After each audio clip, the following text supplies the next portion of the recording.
Welcome then to chapter 5 of this series of classes on the past in the present. And I was looking at different aspects of occupying public space and been through statues and museums and murals.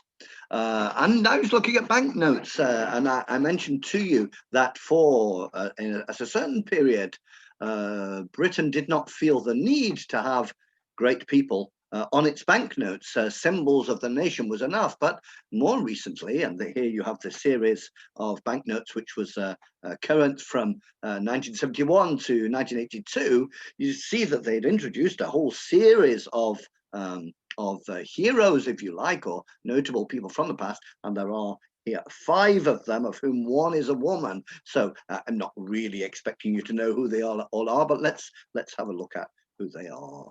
So the first one, Isaac Newton, born in 1642, died in 1726, mathematician, physicist, astronomer, theologian. At the time they said natural philosopher. Though he was very interested in magic, he was also the author of Principia Mathematica, which is basically the book which founded modern mechanics.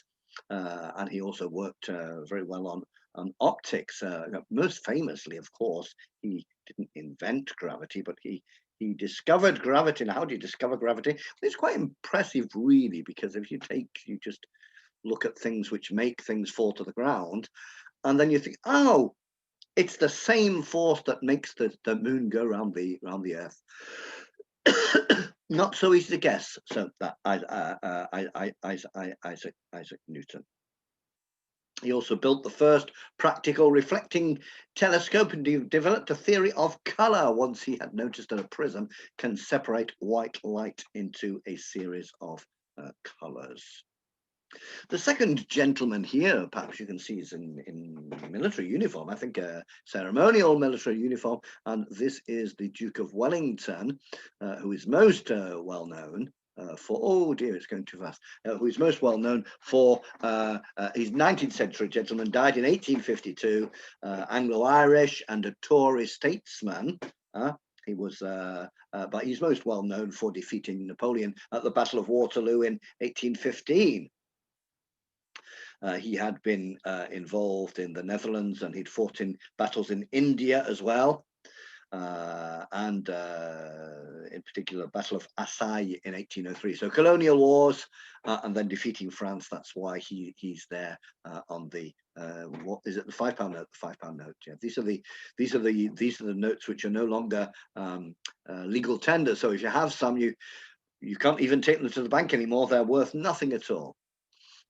And the third one then, Florence Nightingale. Florence Nightingale died in 1910, social reformer, statistician, and the founder of modern nursing. First became well known when she was organizing nursing in the Crimean War, and in particular came across this fairly new idea at the time that hospitals should be clean. And she became a great icon of Victorian culture. She established the first non-religious nursing school in the world, and annual International Nurses Day is celebrated on her birthday. We have 2 more gentlemen here. Who are the last? Who's that last one there? Oh yes, we have 2 more gentlemen here. We have William Shakespeare, of course. And I'm not going to say much about William Shakespeare. He wrote some plays around the turn of the 17th century, in the 1590s and in the early 1600s.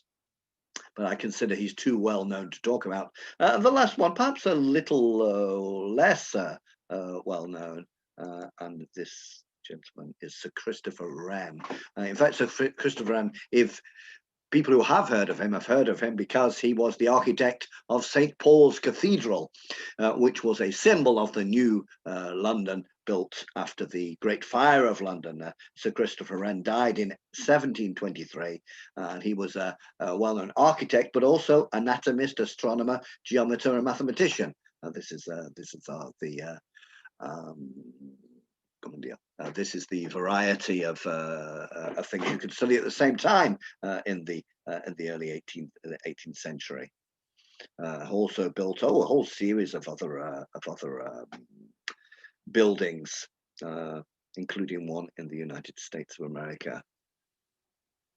So those are the 1971 to 82. I'll give you a few more, although the main point is more to reflect on what does it mean to have well-known people on banknotes. It means we see them every day. A little less these days now that we have Visa cards and so on. The next series, and this is in 2006, yes, so 14 years ago, and the next series I want to look at, and here are three of the people who are going to be in the first one. Adam Smith died in 1790, Scottish economist and philosopher and moral philosopher, sometimes known as the father of economics. He wrote an extremely well-known work in 1776, an inquiry into the nature and causes of the wealth of nations, which is often abbreviated to the wealth of nations. And it's tremendously innovative because he asks, perhaps for the first time, the question, why are some nations rich and others not? Where does the wealth come from? And he comes up with the basis of what Marx will later develop, the idea that it is work which produces wealth. The gentleman in the middle, another Scot, so lots of Scots going in here, James Watt. Now, I remember when we were in school in Britain, we were always taught that James Watt invented the steam engine, but in fact, he seems to have just introduced a decisive innovation on an older steam engine to make it something which was tremendously more efficient and allowed the United Kingdom and helped to allow the United Kingdom to push forward the Industrial Revolution. And the fact that Britain's Industrial Revolution was the first Industrial Revolution is probably the most important single fact to explain British society, British economy, and British politics. We have another couple in the next on the next page. Oh, sorry, Winston Churchill. Of course, at the bottom, Winston Churchill, then, who, of course, is tremendously well known, and perhaps it was a lucky man in some ways, because if he had died in the 1930s, he might well have been remembered as a bit of a failure, very isolated from the rest of the conservative leaders of the time, and still associated with a terrible defeat and perhaps crazy idea from the First World War when he organized for the British Army to invade Turkey at Gallipoli, and it was a disaster. He was well known for that, but he was also, of course, he didn't die in the 1930s, so he's of course the leader of the British during the Second World War, and then he came back to be Prime Minister again in the 1950s. Have another couple on the next page, and I think it's almost over here. Two then here in the £5 and the £10 note. I think we're still in the 2006 series here. First of all, George Stephenson, British civil engineer, died in 1848, renowned as the father of railways. And if you go to London to the Science Museum, you can see Stephenson's rocket, which is generally considered to be the first train. And fascinatingly, they first invented trains in order to move coal from the pit a few miles along the line, so to move very heavy things. And it was only very slowly that they thought, well, this could move passengers, and slowly would revolutionize public transport. Stephenson was also a hero of the Victorian thinker Samuel Smiles, who was the advocate of self-help and the idea that individual moral character is what makes you succeed in this world. underneath Charles Dickens, perhaps better known. He was not born to a poor family, but they became poor because he had to leave school and work in a factory when his father was incarcerated in a debtor's prison. So he had very little formal education, but eventually he wrote 15 novels and campaigned for children's rights and education and so on. And of course, is still read today, which is quite an achievement if you think how much society has changed. And the final example from 2017, here's the new £10 note with Jane Austen on it. And of course, this very much leads into the political side of the past and the present, in the sense that it clearly comes out of a feeling that there are too many men on banknotes and not enough women on banknotes, and therefore Jane Austen was chosen so that there would be one more woman on the banknotes, because of the ones we've mentioned, I think we've only had Florence Nightingale otherwise. So now this is one of the difficulties once one starts thinking that a limited number of public spaces, banknotes for example, should put forward great people from the past, because then the question of balance comes up. So Jane Austen died in 1817 and wrote these fabulous novels looking in great detail at the English middle classes, and her heroines typically came from money but had no money anymore. This was of course gave bestsellers which are still worked on today. The next section, and I don't think I need this anymore. The next section I want to look at, I've mentioned some of these already, and I want to look at some apologies and protests which have been, which have accompanied different aspects of commemoration and of the past in the present. And in the next video, I'll be going into more detail about one particular example. And in fact, this is the one I'm not going to talk about now, because I'm going to come back to this this one in a whole nother chapter. So here we have a news article from 2006, and we see the church offering an apology for its role in slavery. So this is the Church of England. Yes, indeed, the Church of England.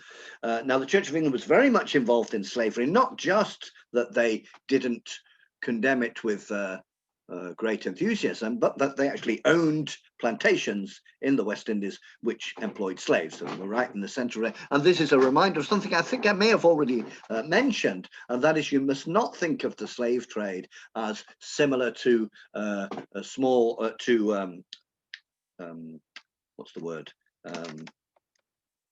To trades today which are criminal and which make a lot of money, like the heroin trade or the ivory trade. Not at all. The slave trade was accepted in respectable society, and very many Lord Mayors, members of Parliament, etc., invested. It was the place to invest in the time, and this included the church. Now, of course, today the Church of England considers that slavery is completely incompatible with Christian values, and that's interesting. And also they have come to think that it's appropriate to apologize, and this whole question of apologizing is a fascinating debate in the question of the past and the present. And again, you need to be able to think about what are the arguments in favor and what arguments are used against. I mean, certainly I would think that the Church of England considered that apologizing for slavery is something that would be important to black people in the Anglican Church, and an awful lot of black people in the Anglican Church, in particular in Africa, because the Church of England, the Anglican Church, goes around the world. I mean, and also a certain principled coherence which religions require themselves to have. Another example here, Glasgow University. And Glasgow University has been discovering recently that a lot of its money that built these beautiful buildings came from the slave trade, and so what are they going to do about it? Well, they have to think about, well, they've issued a public apology, so this question of how to react to the horrible parts of an institution's past history. This is the question that was being opened up, and remember that opening up the question and not closing it is the point of reflecting on these questions. I may have mentioned already to you that in the United States these issues can be hotter still. I have colleagues in universities in the United States where the buildings of the university were actually built by slaves. And indeed, the students of the university today include great-great-grandchildren of slaves and great-great-grandchildren of slave owners. And very often the buildings of the university are named after some of the slave owners who gave money. So obviously this is even hotter in the United States because the slaves and the slave owners have their descendants still around. And there has been a series of reactions in the United States to this, and I know in one case they had found the names of a couple of the slaves involved in building, and the next building they named it after a slave. So these are symbolic ways of dealing with the past. Which is the right time for me to check a couple of key dates. Remember that one of the things you need to be doing is revising history, and I think it would be good if you were reading through Roland Marx's history of Histoire de l'Angleterre or other such things. The slave trade was abolished in the British Empire in. Sorry, at what date was the slave trade abolished in the British Empire? And secondly, when was slavery abolished in the British Empire? You see the difference between the two. It was for a couple of decades illegal to trade slaves, but not illegal to own slaves. And the two dates, perhaps you remember, 1807, the slave trade was abolished in the British Empire, and 1833, the slavery was abolished. The French, if you're interested, both win and lose on this particular thing because they abolished slavery once in the 1790s, and then Napoleon brought it back. And it was abolished again in 1848. Here we go back to Glasgow University, and in this case, then the idea is to not just apologize, but also do something about it. And one of the things they are intending to do is to build a memorial. And if I remember correctly, there's also an aim to provide free scholarships for a certain number of Black people every year, in a way of symbolically making amends for slavery profits from the past. So again, an interesting example of how to deal with things from your past. We have this problem in personal lives as well. You know, if somebody is sent to prison for 10 years for a violent act, when they come out, do we consider, oh, well, it's forgotten, or we do consider that, you know, they're still violent people, and so we don't really want to have much to do with them. Australia has been one of the most outstanding examples of apology, and every year there is Sorry Day. There is Sorry Day, and you can see here a banner on Sorry Day with the slogan, "Don't be sorry, do sorry." That is to say that apologizing is not enough. It also requires action. Things need to be done. So what is Sorry Day about? Well, Sorry Day is about the stolen generation. That there was a couple of decades in Australian history where it was not uncommon for Aboriginal children to be kidnapped and given to white children, to white parents. And this could literally be the case that in Aboriginal settlements, if children were playing in the streets, the police would come and take them, and their parents would never see them again. Sometimes the children were told that their parents were dead. So a particularly horrible example of institutional racism, and there's still people today who were never reunited with their parents, although there are organisations trying to do that. And so it had been decided in '96, I think, that to establish one day every year, Sorry Day. And yes, May the 26th every year. The first Sorry Day was held in 1998, 1 year after the report bringing them home. Yeah, bringing them home, allowing Aboriginal children to be reunited with their parents. The reason for the stolen generation was the idea, the racist idea, that it was best for everybody that our Aboriginal culture died out. And so by taking Aboriginal children away and having them brought up in white culture, the idea was they would assimilate and the Aboriginal culture would die out.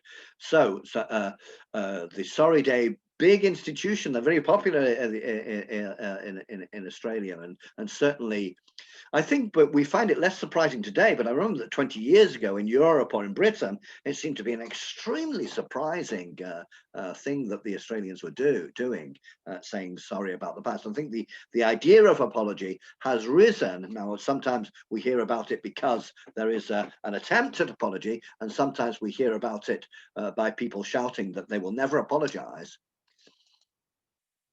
Here's an example of this is slightly different because this is not a popular event where everybody apologised. This is simply an event where the British government apologised. And this is David Cameron then apologising for Bloody Sunday, for the events in 1972, when a dozen or so young Irishmen were shot dead by the British Army. So this is an interesting recent example because this is 2010, and it does seem that the apology was tremendously and massively important to Irish people, and certainly I think that a refusal to apologise on the part of the British government could have made continuing negotiations to avoid military conflict in Northern Ireland considerably more difficult. Yeah, so there is the apology for Bloody Sunday in 2010. Now, this year, I already mentioned a couple of these events earlier on, but this year there have been further questions around statues. And just recently, August 2020, the British Museum has removed one of the founders' statues. That is to say, this was a statue of a founder of the British Museum, which was on a pedestal, put forward in a glorifying way in one part of the museum, and they decided to move it, and they've put it into a section of the museum where it's all about different representations of the British Empire, and so he's not in a glorious position anymore. The campaign in Oxford against the statue of Cecil Rhodes, then British imperialist in Africa, who named the country Rhodesia after himself, Rhodesia, and Rhodesia became later Zimbabwe. And here his statue is above one of the Oxford colleges, so in a very prestigious position over the gateway. And the campaign "Rhodes Must Fall," and you see the slogan there, "Decolonize education, Rhodes must fall," took this opportunity to launch what is fundamentally an educational campaign, and at the same time demand a symbolic change. That is that the statue, that Rhodes no longer be glorified in front of the Oxford statue. I'm not going to go through that right now. While we're on the British Empire, another chance to revise a few key dates. The independence of America, independence of India, Pakistan, and East Pakistan, which would later be Bangladesh. First country in Africa to gain independence from Britain. The number of African countries which were previously British colonies. The last country of Africa to gain independence from Britain. And the most recent country in the world to gain independence from Britain. Now, let's just click them and then you'll have them all together.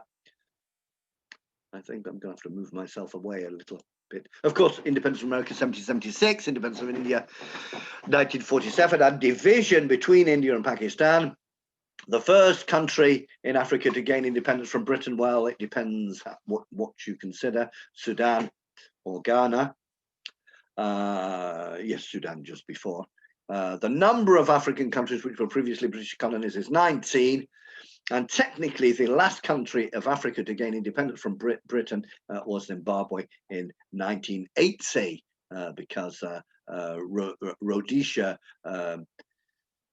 claimed its independence to defend the white racist regime, but the negotiated independence is 1980. And the most recent country in the world to gain independence from Britain is Hong Kong in 1997.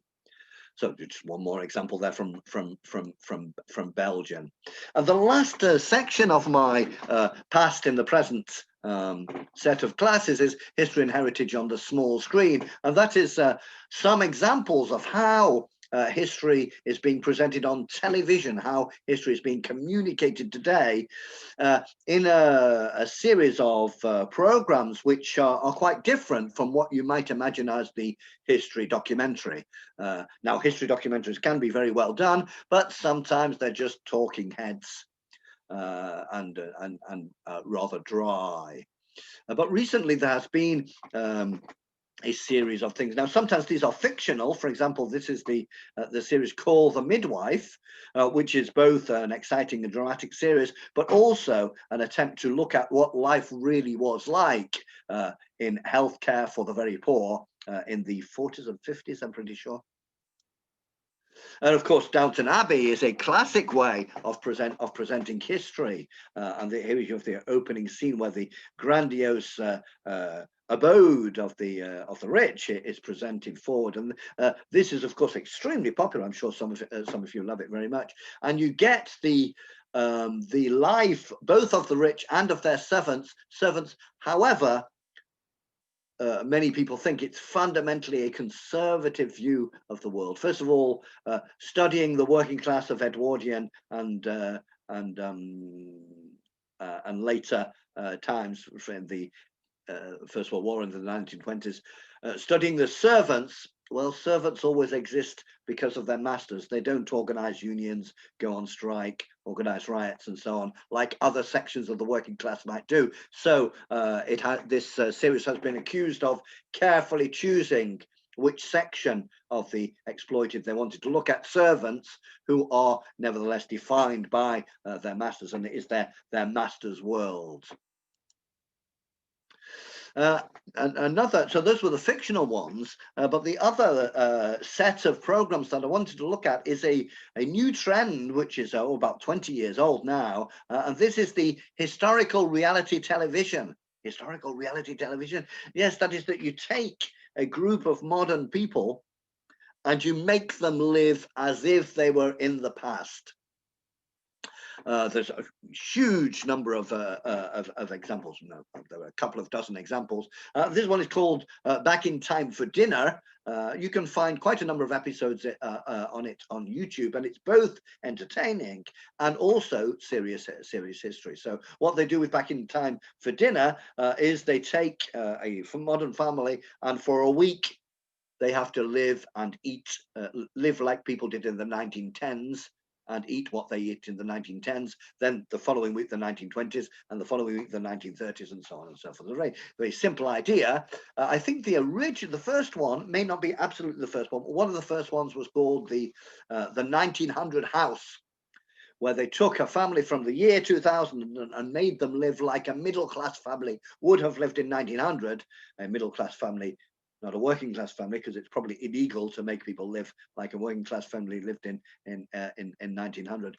And somewhat to the surprise of the makers, it was a smash hit. Millions of people wanted to watch it. And this made it possible to make many more. Back in Time for Dinner. Back in Time for Brixton, then a recent one, 2016 on the BBC, was a variant on Back in Time for Breakfast. Sorry, back in time for dinner. Yes, that's right. And what they did here was something quite different. I think I already mentioned to this. They took a modern day black family and made them live like black immigrants to Britain had lived. And this was also very, very popular. Since then, there's been a series of other ones. This is the Victorian slum. Again, every week is 10 years. This is the 1860s, and you learn a lot about how people lived at the time. So this is history from below, popular history. Again, this is a screenshot from YouTube, and you know it's mostly your reaction will be, hey, the 21st century is not so bad after all. Very, very interesting historical reality TV. Of course, the disadvantage of it is that the people you are sending back have 21st century psychology.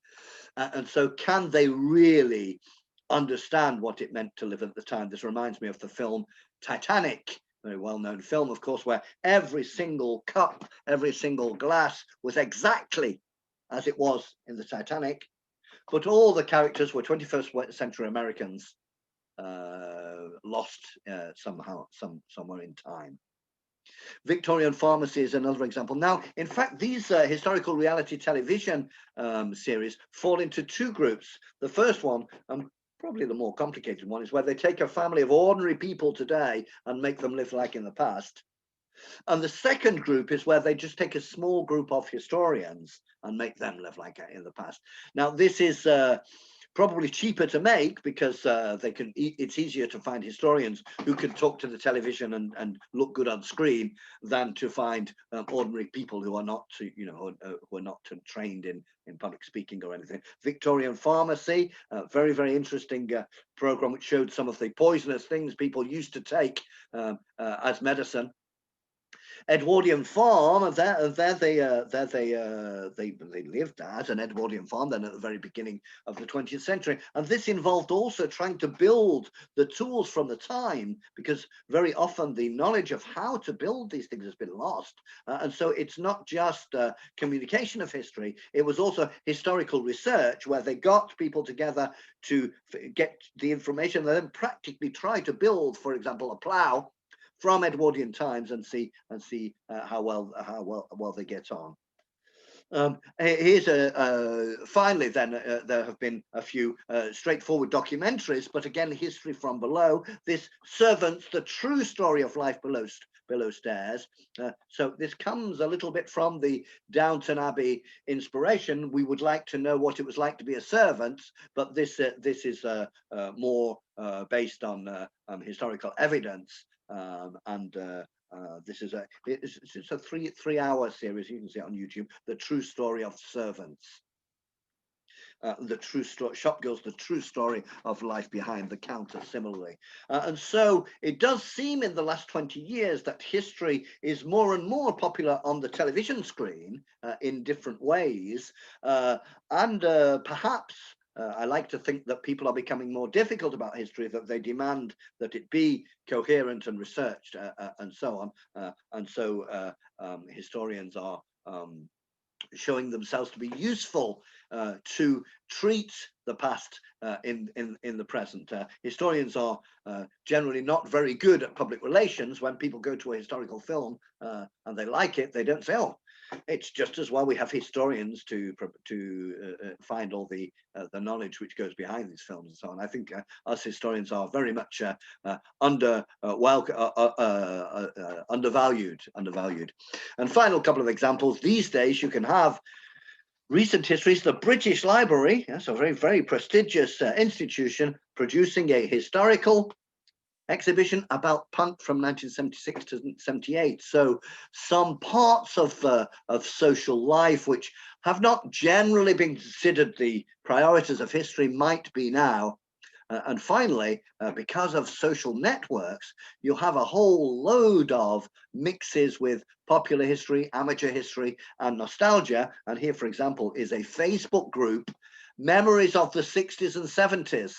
40s and 50s memory is also welcome.